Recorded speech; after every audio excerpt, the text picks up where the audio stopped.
Hello, we are live. Hey guys, Lindsay Dollinger here with a live podcast episode of the Social Selling Sisterhood. And I'm super excited to bring you guys our guest today, Mrs. Shannon McGill. And okay, Shannon, we're just going to dive right in. Tell Okay. us about you, how you got to what you do right now and what exactly it is that you do right now. I would be happy to. I'm Shannon McGill. I am founder and managing director of Diane Business Consulting out of Columbus. And what we do in a very tiny nutshell, and I'll get into the rest of it later, but what we do is provide resources for small businesses. Our goal is to keep the entrepreneur in the lane that they're passionate about, and we come behind them and build the team behind them to take all of those things that they don't necessarily like and that's holding them back and taking them from their passion and draining their energy and all that good stuff. So we have accounting, IT, HR, admin, marketing and branding, sales. We have C-suite executives that can come in, but we do it all at a fractional level so people only pay for what they need, and we can all build that strategy together. I love that. I love that. Okay, so how did you pick that path? How did you get here? So I was one of those business owners that got completely overwhelmed with small business. I owned a fitness company, and we were operating out of a couple of different locations and employees. And I got into it with a passion for, I was a yoga instructor and personal trainer and all this good stuff. And got into it with a passion for that. And then I had no idea. I was in my mid-20s at that point. I had no idea how much went into the business side of things. Like all of this stuff that wasn't generating revenue, that I wasn't good at, that I didn't like, right? All of that kind of stuff. Just put me in front of people. That's all I wanted to do. Yep. But it lasted in varying degrees for about 8 years. And it was one of those things that by the time I was done, I was the parent that wasn't making kids soccer games. I was emotionally exhausted at the end of it. And so I stepped away, and I did some marketing for some small businesses, like just a couple. And then I got a job with a nationwide agency, and I worked with small businesses in that nationwide agency. Is what I did. And I saw the same things play out, right? Entrepreneurs come in, they have an idea, they're going to change the world. They've got this passion, they've got this better product or better service than what's on the market. But then they would get to a point they just beleaguered. Everything else that goes in with it. Everyone had cowboy mentality. I'm going to do this myself, right? Yeah. They would be exhausted. And so about 5 years ago, I went through just some incredible life changes. It didn't feel incredible at the time, but a major health issue, in and out of the hospital. Got a divorce after 18 years. My father passed away. Like, there were so many things in such a short period of time that happened. And so at that point, then I really kind of had to reevaluate. On a personal side, I realized, okay, I'm just sleepwalking through life. And I really had to work through that and some healing. But on a professional side, an acquaintance at the time kind of asked me to come and look at their business. They were like, look, we're working 80 hours a week. My husband and we can't seem to make it grow, and we're not sure what's going on. And as I started looking, I just realized how many inefficiencies are in small business as we spend all of our time trying to do things we're not skilled at and that kind of thing. And so as I consulted, then I started to realize that I can tell small business owners all I want what to do. They don't have the time nor the resources to coordinate all of it and to make it look like an actual company. And so that's kind of where that came from. So in December of 2018, I got a bartending job to kind of start building my company out.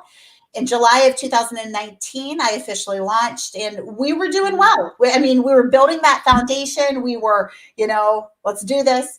And then COVID hit. And when COVID hit, an interesting thing happened. Suddenly, all these small business owners who had cracks in the foundation, COVID hit, and they were just these gaping craters, right? So lots of people needed help. So we started jumping in, and we went from a team of 4 to a team of 14 in about 2 to 3 months, right in there. Oh, wow. And it was insanity. I will tell you, yeah. July and August was nothing but me putting out fires. nothing but being putting out fires. And I actually stepped back at that point because I knew I was doing the same thing to my business that I was trying to save other people from, right? Yeah. So at that point, we pulled the marketing that we had been doing, and I spent September through December reevaluating, looking at the foundation. We decided to do things a different way than the way we were doing it, as far as the way we interact with the people that provide our services and that kind of thing. And I brought on a CFO and a COO. I realized my place is with people, right? Jeff's place is with operations. I don't want to do that, but he loves it. And Larry's place is with finances, and I don't want to do that. He does that. So as of January 1st, we have them on board, and things are just going amazing. This is a way for us. Big business thrives because they've got the right people in the right places. Entrepreneurs don't have that luxury, or if they do try to bring in independent contractors, a lot of times they're overwhelmed with trying to coordinate and manage them, right? And so we've kind of put all of that together so we can build the company behind the entrepreneur. Oh my gosh. Okay. So I wrote down so many good lessons that I don't even know if you realize that you were sharing, but I'm like, oh my gosh, this is so good. Okay. So I love how you said all these things that were little cracks in our business, like became gigantic cracks when something like COVID happened. And it doesn't always have to be something like COVID, but those little things that, you know, any little weakness in your business, whether it's not knowing how to do a tech thing, or, I mean, it could literally be anything, but that can really have some big impact when the right things happen. Absolutely. When they line up. Absolutely. Yeah. And it's not even, you know, at times I've even seen in business that it's not even like some cataclysmic thing like COVID. Sometimes we just hate something so bad, or we feel so bad about ourselves because we can't do it or whatever, that we start to procrastinate on it. Then we beat ourselves up because we're procrastinating, and it goes longer. And then we beat ourselves up more, and then we avoid it even more, right? And then it gets to a point where it becomes this big gaping crater in the business. And so it's important for me to help small business owners understand that we are not cowboys. We don't know it all. And it takes people with skills and passion and energy in those areas to put them in the mix so that we don't get to that point. We're sacrificing our businesses when we put ourselves in a point where we expect ourselves to do it all. 100%. And I like how you said put people in their passion. Like it's the same thing with your own business when you're trying to do all the things. I try to stress this with our listeners, but you know, do the things in your business that you have to do, that like you add your flair to and that you're passionate about and you love doing, but it's okay to outsource other things. And I think that people think you have to make a certain amount of money, or you need, you know, to have a certain number of customers or something. So can you talk a little bit about shifting to that mindset of when it's okay to outsource, who can outsource? Absolutely. So we work with very specific companies. We work with companies who are looking for rapid growth on a solid foundation. I mean, they are really wanting to scale. But any small business owners looking to outsource for anything, right? What's important to understand is that when you are aligned in your passion, that is what brings people to you. It attracts people, the right people, right? It attracts people who are drawn to what you're bringing to the market. And so when you are in that lane and you are moving forward, your time is worth whatever it is that you're selling. Your time is worth $100, $200, $1,000 an hour, right? You are actively driving the bottom line. You are actively bringing in sales. When you get stuck on putting stuff in QuickBooks or posting social media content that just the technicalities drive you crazy, right? Or you are copywriting and you don't like to copyright, or you're designing things and you're not a designer. First of all, the quality is going to show through. That's not your skill set. The quality is going to show through, and it's going to affect your business. Second, it's going to affect the version of your business that people see. The second thing, though, is it not only takes you longer, it saps your energy, it saps your passion. You start getting frustrated with yourself. You're procrastinating, right? It takes you away from your family, all of those kinds of things. And instead of making $500 an hour, you could be paying someone $20 an hour to do that stuff. And not only is it a money exchange, it is a energy exchange. Yes. It is a passion exchange. You get to keep it and they get to keep it because they're getting what they need out of it as well. So people will say, I don't have the money to do it. Okay, start slow. You need to go slow. You need to identify 2 things that you can hand off to someone, 2 hours a week, right? But spend those hours doing the thing that makes you the most money. Yes. That's how you start to make the exchange. You identify 2 things that trip you up, but substitute the time that you do for those in your passion and driving that business. So you are bringing in the income. And then it's a cycle at that point. You bring in more income, you start handing something else off. I literally had a client today tell me, or a future client, we're going through the process. She told me today, she's like, I want to do nothing but talk to people. She's a consultant. I want to do nothing but talk to people and create programs. And I'm like, done. So, but we can't in her budget do all of that right now. So we have to do piece by piece. I like that. Figure out what you can do. And then, start baby steps. Like, as I'm like, you don't have to hire someone for like a full-time employee. No. Like, it's not like that at all. And maybe it's just an individual project at first. You know, I had someone, I made like a planner and tracker system and we made it editable. And I started doing it on Adobe and I was like, oh my gosh, this is so clunky for me. I don't know how to use this. Yes. And I'm like, I had a VA anyway. I was like, could you please do that? And she's like, oh yeah, no problem. And she got it back to me in like an hour. And I'm like, that would have taken me like 5-10 hours. I don't even know to do. And it wouldn't have looked so beautiful. Right. And you would have been frustrated and irritated. Oh, I was. Yeah, absolutely. I was at that point. Yeah, exactly. And I'm like, think of all this stuff then that I in turn was able to do with that time that I paid her to do. Like I was like, yes, thank you. Yeah, absolutely. Thank you. And all right. So it's really just, I always hammer home that point that you have to be intentional about it. And if you are offloading time that you are paying for, you have to fill that time with something that is going to bring in the money, or you're not going to be able to afford to do it. Right. That's a great point. Yeah. You can't just like pay someone else to do all your business and then you sit at home and like do nothing. Right. Yes. Right. 100%. So I feel like February in Ohio, it can already be kind of dreary. You know, and a lot of people, or at least I know myself, I tend to work more on my business when it's winter and there's not as much to do outside and, all that.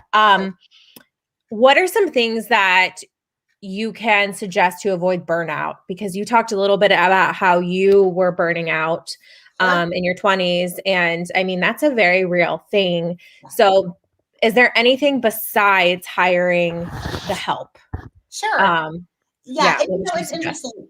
Understanding as women that we are one person who wears a lot of hats, right? Yeah. And so our business is just part of that. That our business doesn't define us. Its success or its failure doesn't define us, right? It is a lesson. It's a growth opportunity moving through that, regardless of what happens. We're also moms. We're also wives. We're girlfriends. We're friends. We're part of the PTA. Like there's so many things that we feel like we have to do.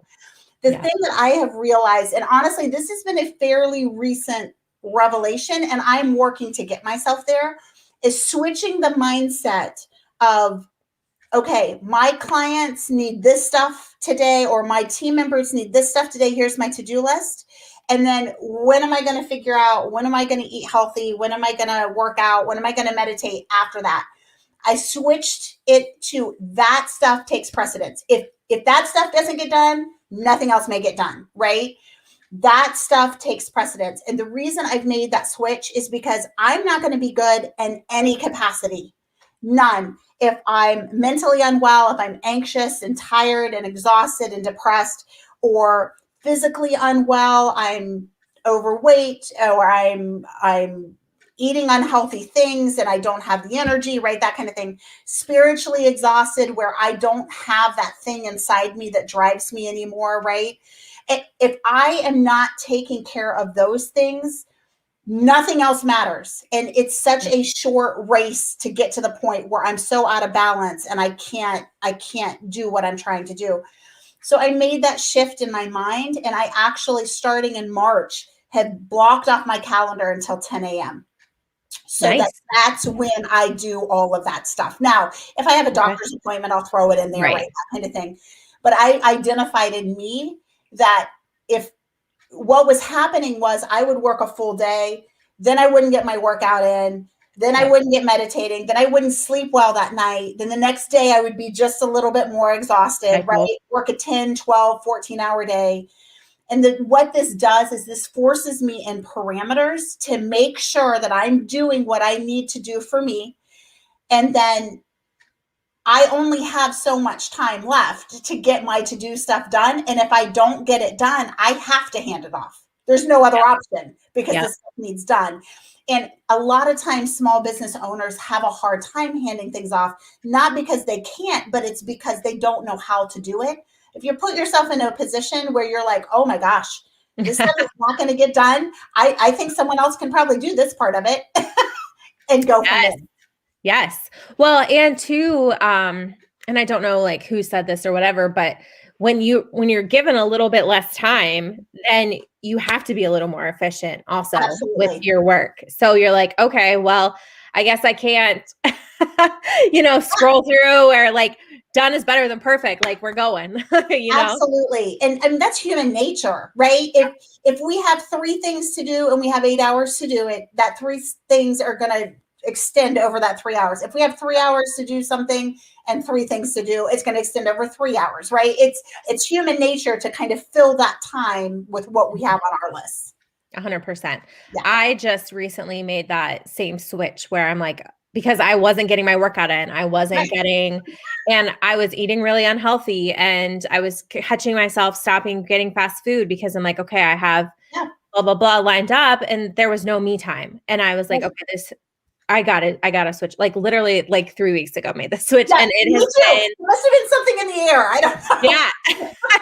Well, it was the burnout. I was getting the burnout, and I'm like, I'm passionate about all of this. Like the only missing piece was planning my day better so that I know I am getting in an hour of workout / meditation / journaling, like that me time, instead of making that the last priority. And the same thing, I feel like I'm showing up so much a better me than I was before.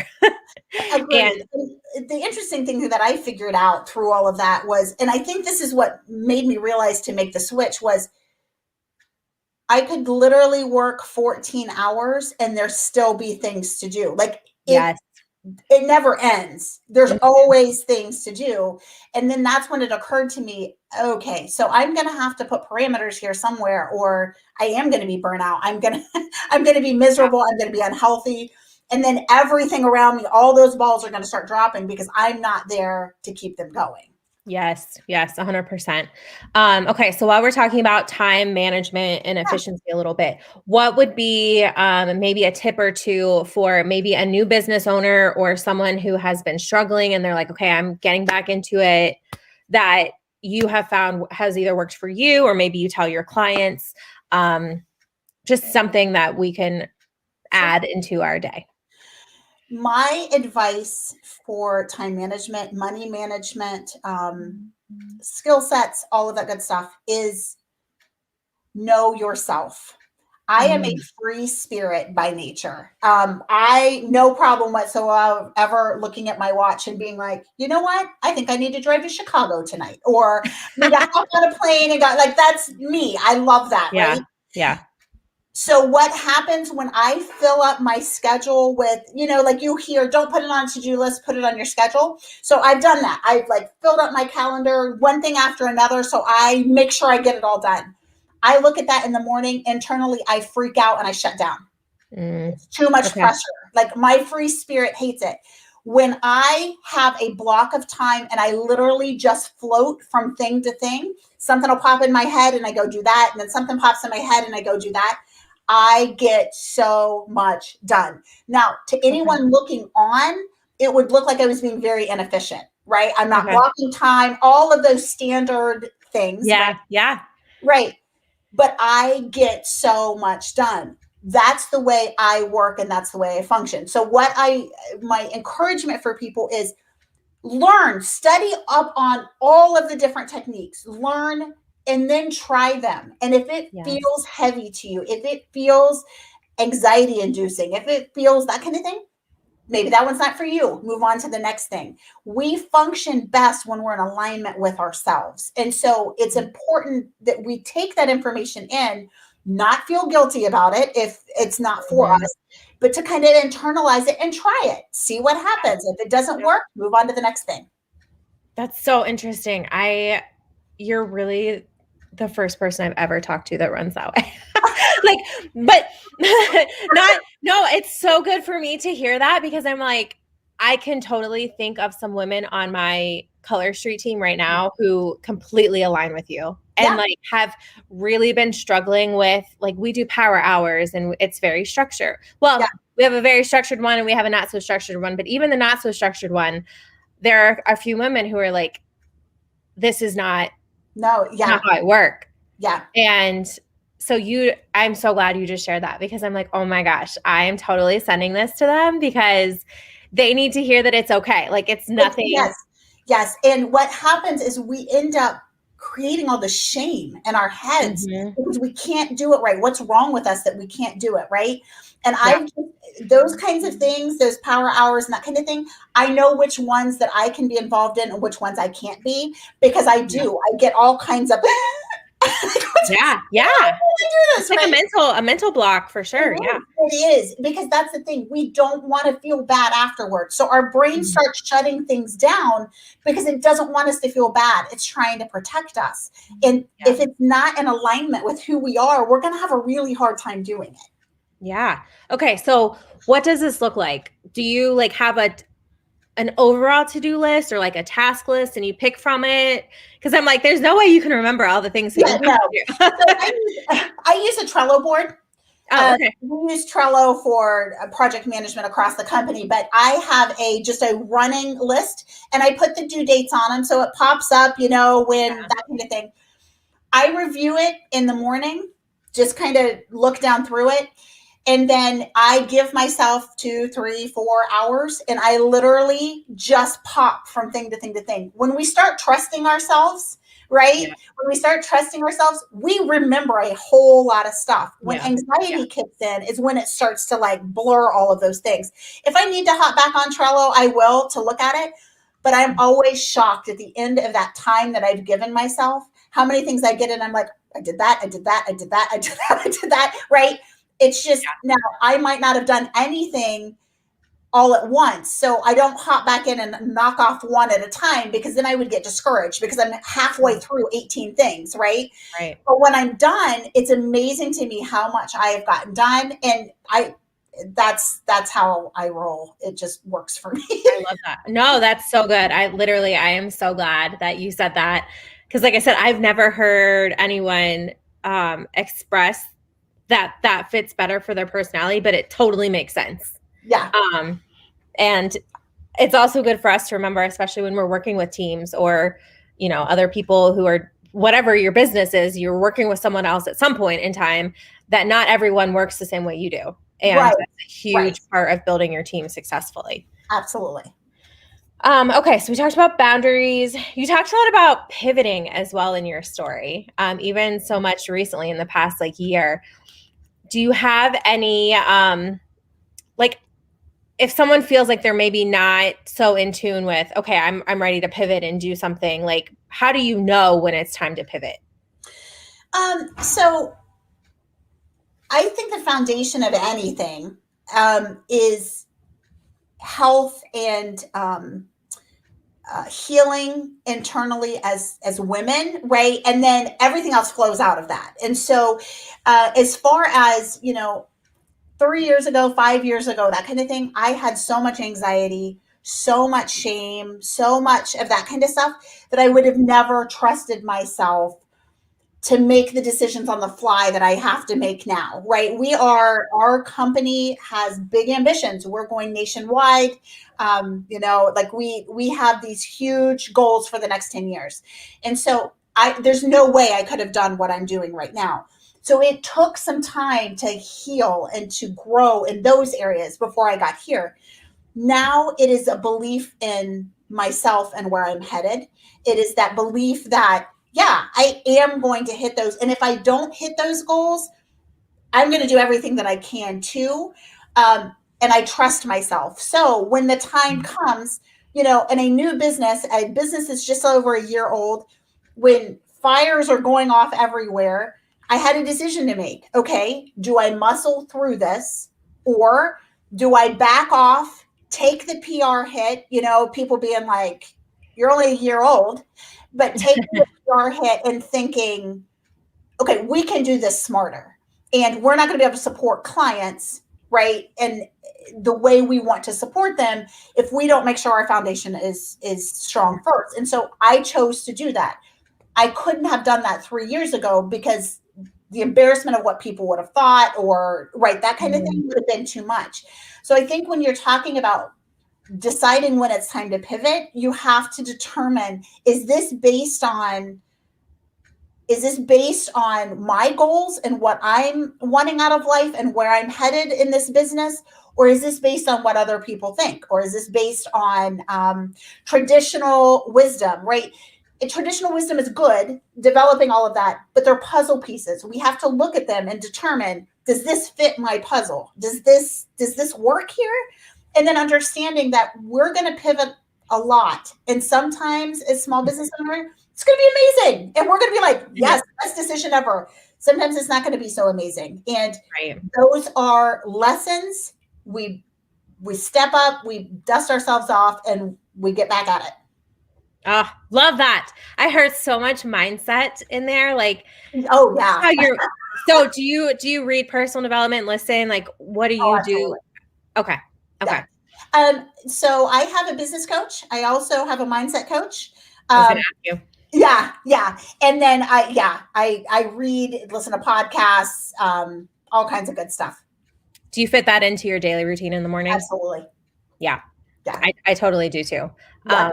And it's so funny because I can always tell when people do not, Oh, absolutely. When they're on your team and they're like, I'm doing all the things, I'm doing all the blah, blah, and I'm like, are you reading?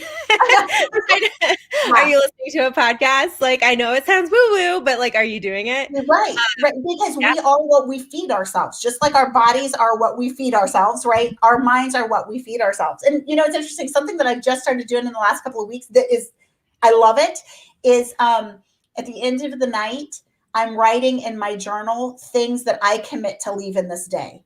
So, like I wrote last night, I had an insecurity over something yesterday. And so I was like, I commit to leave this insecurity over this in February 16th, 2021. I commit to leaving my weakness in this area in February 16th, 2021, right? I write a few things that I commit to leaving that day. And it's interesting because the next day when I start to feel insecure, I'm like, I left that yesterday. I don't have to do that anymore. I love that. It's just one of those mental things. Yeah. Well, and you know what? Writing it, saying it. Yeah. Envisioning it, like it becomes reality. Like I really love that. I'm going to start doing that.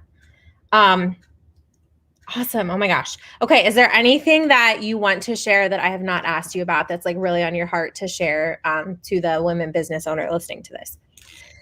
Business can be this crazy, exciting adventure, or it can be a freaking nightmare. I mean, let's just be completely honest, right? Yeah. I just want to encourage anyone out there that is struggling and that is beating themselves up and is feeling shame and all of that kind of stuff. it doesn't matter what happens with the business. It does matter what happens with you. So if you are struggling in this time, get yourself help in the form of a counselor, in the form of a coach, in the form of nutritionist, whatever is it you need to start your personal journey of healing. The business follows you. The stronger you are, the stronger the business is going to become. So don't let that be your temperature gauge as far as how you're doing. Determine how you're doing, and then let the business be the temperature gauge of how, hold on, I said that wrong. Determine how you are doing, and then the business will follow. Yes. Well, yeah, because it's only going to be as strong as you are. And if you Absolutely. are, if you have these areas in your life where you're insecure or you're not showing up and getting, being the best you, then there's no way you can be the best you in your business. Absolutely. 100%. Okay. Before we leave, I have been asking all of my guests, and you mentioned that you could fly to Chicago or go somewhere. So I feel like you might have a good answer to this. Yeah. Where is your favorite place you've ever traveled to? Oh gosh. It's always a hard one. I know. I should get.